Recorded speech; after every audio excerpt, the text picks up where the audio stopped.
Devananda. En aquella época no había proyecciones de computadoras de laptop, ¿no? Entonces llegó con sus transparencias y todo el mundo esperando que el Swami hablara de las posturas de yoga más complejas y raras de la India, y empezó a pasar transparencias de grabados y esculturas de América indígena. Entonces yo he postulado, y lo ando diciendo por todos lados, que el yoga no necesariamente es de la India ni es hinduista. El yoga es patrimonio cultural de la humanidad. Diversas culturas han buscado técnicas para el desarrollo del potencial humano, a través de posturas, a través de respiración, a través de alimentación. La cultura quechua, la cultura aymara, la cultura maya, la cultura tolteca, tienen evidencias de un trabajo yógico, es decir, de un trabajo psicofísico que te conecte con otros planos, que te hagan la vida más simple. Ahora, yo veo que, por ejemplo, en este caso, usted ha pedido comida vegetariana y nosotros encantados hemos cumplido el deseo. ¿Hace cuántos años que es vegetariano?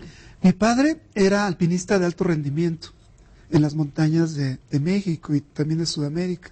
Y descubrió que modificando su alimentación con 4 alimentos básicos que se comen en México, prehispánicos, que son maíz, frijol, chile y amaranto, que sería como la quinoa de aquí, se crearon civilizaciones complejísimas. Él dejó de lado los alimentos cárnicos y logró un mayor rendimiento. Y cuando conoció el yoga se volvió vegetariano, entonces yo soy vegetariano de nacimiento. No es una moda, no, jamás he comido carne y tengo una alimentación ovolacto vegetariana. Y es la que recomiendo a mis alumnos, pero también me doy cuenta que hoy día hay tendencias ya más complejas para mi forma de vida, que viajo mucho, que tienden inclusive más allá del vegetarianismo, hacer una comida vegana, macrobiótica y orgánica, con mucho gusto. ¿Y el yoga les ayudó a tener una mejor calidad de vida? Claro que sí. ¿De qué manera? En el sentido de pacificar la mente, de hacer más lúcidos los pensamientos, de coordinar más las acciones con el raciocinio y la satisfacción personal de un logro que no puede resumirse a lo físico ni a lo psicológico, sino algo que apunta a algo más, a ese más allá que yo creo que todo ser humano también aspira muy, muy en el interior de su ser, tal vez como una forma de llamado incluso espiritual se podría decir. En el centro del pensamiento del yoga está una palabra traducida a nuestro idioma, es energía. Entonces tu cuerpo es energía, tus emociones son energía, tu enojo es energía, tu rencor es energía, tu placer es energía. Entonces el yoga se centra en trabajar tu cuerpo físico para estimular la circulación de nuestra energía. Y eso genera que no generes como nudos energéticos. Las enfermedades psicosomáticas son a veces por rencor. Mucha gente muere de cáncer porque tiene rencor, no por otra cosa. El 80%, según la Organización Mundial de la Salud, son cuestiones emocionales. Entonces el yoga te dice cómo darte cuenta que el rencor es una energía tóxica que hay que expulsar. Y no es un debo, hijos míos, hagan esto, aquello, es un cómo. El yoga es un cómo. Ahora, el estrés también afecta los estados de salud, los estados de salud mental, que también pueden llevar a enfermedades muy graves. Totalmente. Acotando a lo que comentaba el profesor, nuestras emociones son las que mueven nuestras acciones. Mi estado emocional va a predisponer mucho de lo que haga hoy y la calidad de lo que haga. En tal caso, el abordar la psiquiatría, que digamos en este caso es mi tópico, desde un lado netamente mental, deja mucho sesgo a una cosa muy grande que es lo emocional. Y no se trata de juzgar, de criticar, de decirnos sentirme mal, estar enojado es malo, es algo reprochable para mí, sino más bien justamente del cómo que decía el profesor. Cómo poder manejar en esa energía cuando el enojo puede volverse compasión. Así es. ¿No? Entonces, se trata no de negarse el odio, no de negarse la ira, de negarse un estado de ánimo malo, sino saber convertir en esa energía en algo positivo. Muy bien, Oscarito, por favor, hay preguntas. Sí, tenemos preguntas. Una persona dice, estoy embarazada de 6 meses y soy mamá primeriza. Tengo dolores muy agudos en el bajo vientre y no quiero tomar medicamentos. ¿Creen que el yoga puede ayudarme a sobrellevar estas molestias? Bueno, nosotros tenemos investigación, precisamente estamos por editar un segundo libro de yoga para gestantes, yoga para mujeres embarazadas. Hay dos partes de su pregunta, una parte médica y una parte del yoga. La parte médica tiene que estar muy supervisado. El yoga de ninguna manera debe suplantar la supervisión de un médico profesional. Cuando se hace eso, se cae en un nivel de charlatanería, ¿no? Los médicos deben... Lo que yo invitaría es que los médicos conozcan el yoga más, como la doctora, que es un buen ejemplo. Por otro lado, por supuesto que el yoga está diseñado para cualquier estado psicofísico del ser humano. Sea niño, sea adolescente, esté embarazada, tenga problemas de columna vertebral, tenga problemas de circulación, claro que hay una tecnología. Entonces el profesor de yoga certificado con el médico junto que conozca el yoga, hacen una maravilla de camino para cualquier dolencia física, emocional o mental. Recuerden que en el embarazo hay toda una crisis de carácter emocional. Claro. Ahora, también hacía referencia la señora que nos llamaba sobre el tema de la medicación, ¿no? Que ella no quiere tomar medicamentos, no puede, además cuando uno está embarazada de por sí no puede. Claro, se reservan ciertos medicamentos para casos críticos, ¿no? Hay analgésicos que se pueden usar con cierto margen de seguridad, pero lo ideal es no optar por ellos. Ahora, comparto la opinión del profesor de decir de que no hacer el ejercicio del yoga sin estar bien supervisado por alguien que esté realmente capacitado para ello. Lo segundo, no crear un divorcio entre el seguimiento médico y el trabajo con el yoga. Y por otra parte, siempre lo paulatino, es responder el paso a paso que cada uno está listo para asumir. Ahora, doctora, qué difíciles somos los seres humanos, qué difícil y qué compleja es nuestra mente, nuestra psiquis, ¿no? Yo creo que usted ha tenido que ver varios casos, porque lleva años tratando de entender el comportamiento del ser humano en los distintos aspectos, ¿no? Correcto.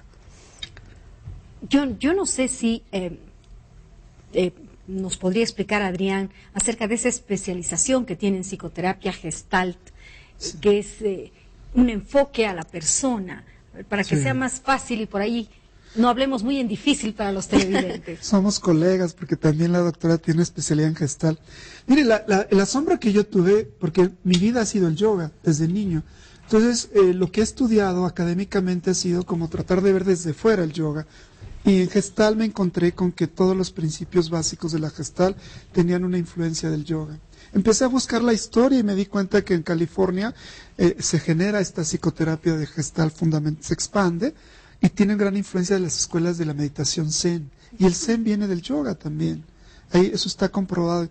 Bueno, básicamente lo que yo he estado haciendo mucho trabajo porque me especialicé en Gestalt. Tengo 2 libros de el manejo de las emociones en el yoga, que tengo muchas ganas de enviárselas a las 2 para que lean. Muchas gracias, ¿no? Vamos a esperar. Sí, entonces resulta que el yoga ve como dos dimensiones. Las emociones que hay que vivir plenamente, y esas emociones pasan una frontera, desgraciadamente muchas veces de manera inconsciente, a donde esas emociones se vuelven destructivas.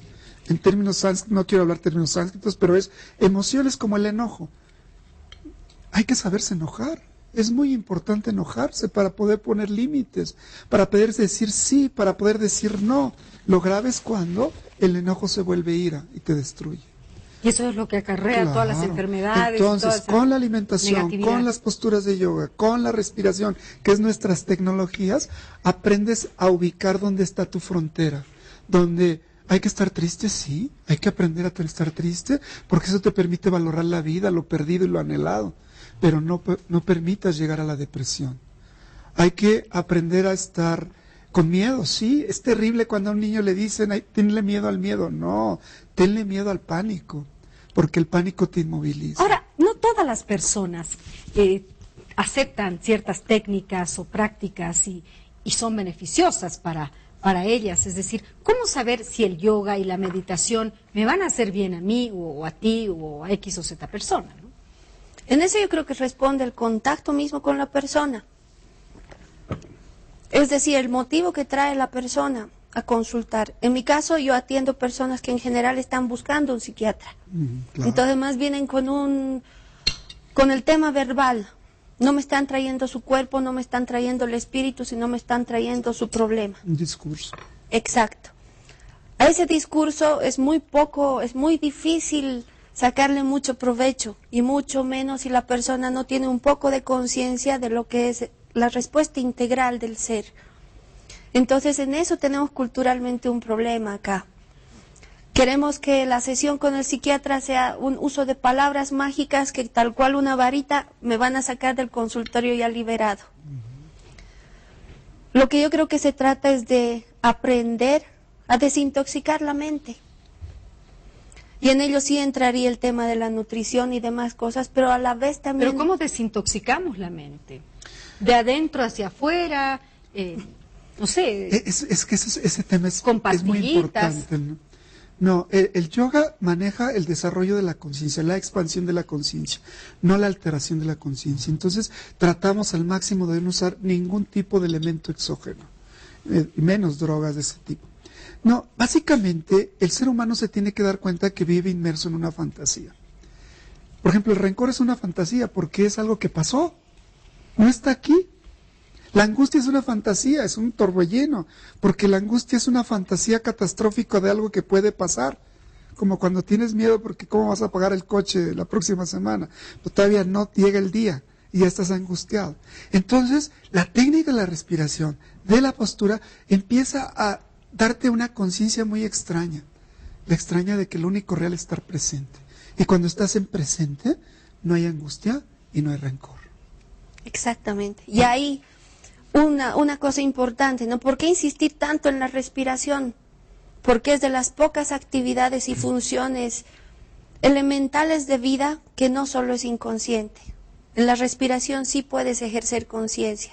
Entonces la respiración está como que en un punto entre lo consciente y lo inconsciente. Partiremos de la respiración, entonces. Oscarito. Sí, tenemos preguntas, esta vez Clara de Santa Cruz, una pregunta para la doctora. ¿La anorexia y la bulimia deben ser tratados ambos por un psiquiatra? ¿Y cuál sería la consecuencia de no hacerlo? La anorexia y la bulimia son problemas clasificados dentro de la psiquiatría, ¿no? Y sí son enfermedades que requieren, más bien yo diría que son sintomatología de un problema de familia. Y en este caso el abordaje se hace familiarmente. Y no solo debería ir la paciente al consultorio, sino ir toda la familia. Toda la familia, claro, en esto sí. En este caso yo considero que tanto la bulímica como la anorexia son un síntoma familiar.